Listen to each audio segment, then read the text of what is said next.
I want to make this quick little video talking about cryptocurrency safety, because since last week, obviously we had a big hype cycle where, I don't know, a couple $1 billion into the market. In the last, say 72 hours, we had a big correction cycle. But the main thing that I want to talk about, and I'm going to make this video as short as possible, is this.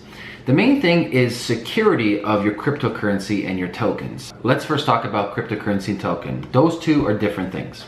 You have cryptocurrency, which is a main utility in a blockchain protocol, such as say NEM or Ethereum or Bitcoin. And then you have tokens, which are built on top of blockchain, such as Ethereum. Okay, so depending on the amount you have, and I'm going to be talking about different options. I know I had another video about wallets, which you can find below this video. But the main thing that I want to talk about is keeping your crypto and tokens offline. For example, with a cold storage hardware wallet like this. Depending on the exact amount that you have, this is advice I give people. So just like anything in life, you don't want to be walking around with a couple of $1,000s in your pocket. So my advice to anybody that has any high amounts of cryptocurrency, and high amounts is justifiable in your own mind. Each person has their own set level of what they consider high or having a lot of value in crypto and tokens of their own in their portfolio. So let's just say you have a high amount that you want to keep safely. There are a couple of different methods for different currencies or cryptocurrency, a couple of different methods for tokens. Unfortunately, no hard wallet right now can handle everything, all tokens and all cryptos yet. They're all working on it. There's many different hard wallets and cold wallets working on this process, which is fantastic. For example, right now, one of my favorite things to use, and I use it, for example, Zcash, Dash, Bitcoin, Ethereum, Ethereum Classic, Monero, Ripple, all these different other cryptos and tokens as well. They're slowly building on. I like using the Ledger. Now, the Ledger is great for a couple of reasons. A, they just got backed with $10 million, so I know they're gonna be lasting for a while. They've been working extremely hard for the last couple of years, building up their brand, building up their technology, so they didn't come here from yesterday. And above all, what I really love about the Ledger is their simplicity. See, when you open up the box, it's pretty straightforward. It comes with like this simple paper, plug, download the app, put your 24-word seed, so if in case you lose the Ledger or in case it gets demagnetized or in case it gets broken, you have your combination of 24 words from 1 to 24, which you can go online and back up your Ledger from anywhere around the world. So regardless of if you have this, as long as you have your 24 seed phrase word, you can back up your cryptos and tokens.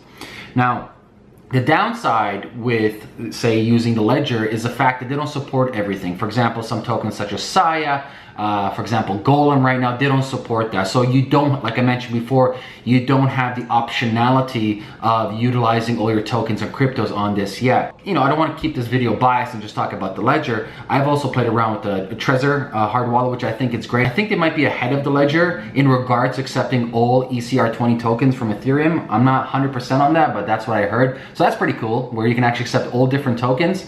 And I'll also give you some couple of advices for keeping your cryptocurrency safe. And some of this is convoluted for some, but it's actually quite easy. And you can just Google on Google and find the best guide for that. But paper wallets, many of these cryptos and many of these tokens do offer paper wallet storage, where you can actually store your private keys on a piece of paper that you can print online to offline, which is fantastic. So for example, I would say most cryptos, I'm not going to name them, you can just Google them. But most cryptos and some tokens do offer this service, which honestly is almost as good as this, because pretty much you have your private keys on the paper, and you can also remember there's a seed phrase as well. But you know, just keep in mind, this is why I want to keep this video short. Security of cryptocurrency is really important, because you know, if you keep on using the same Bitcoin or Ethereum wallet online, it's quite easy for people to track you. I'm not going to get into details how, but they can. B, from security, most people keep a lot of money, whether it's on exchange or even on their computer. That's easily hackable. Your computer is easily hackable. Your exchanges, whether it's I don't know, whether it's Kraken, whether it's Bitfinex, whether it's, who knows, there's so many out there. You know, it has weak spots, and no centralized database like that is unhackable. Of course it's hackable. So always say, have your risk portfolio. Like anything in life, you want to distribute different assets on different places. I don't keep all my crypto on this. I keep very small amount. I have a couple of these, but distribute my tokens and cryptos on different ledgers, on different paper wallets, on different software wallets on my desktop. And you know, in little small amounts I like to play on a day-to-day basis. I put it on my hot wallet online. Okay, so just keep that in mind.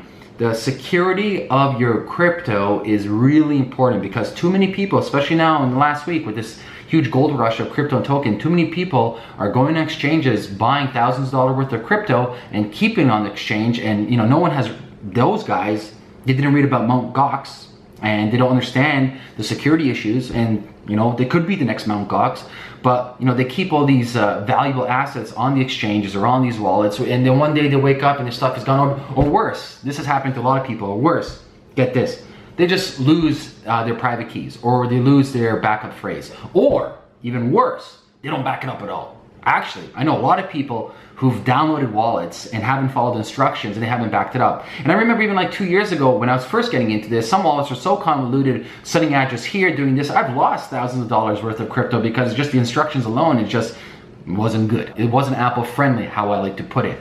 But yeah, that summarizes. I really wanted to keep this video short. Do yourself a favor, get any hardware wallet. The one I like to use, I'm not biased towards it, but I do like using, is Ledger Nano. There's a link below this video. And oh, I forgot to mention, my good buddy John, he sent me this over from Simple Programmer.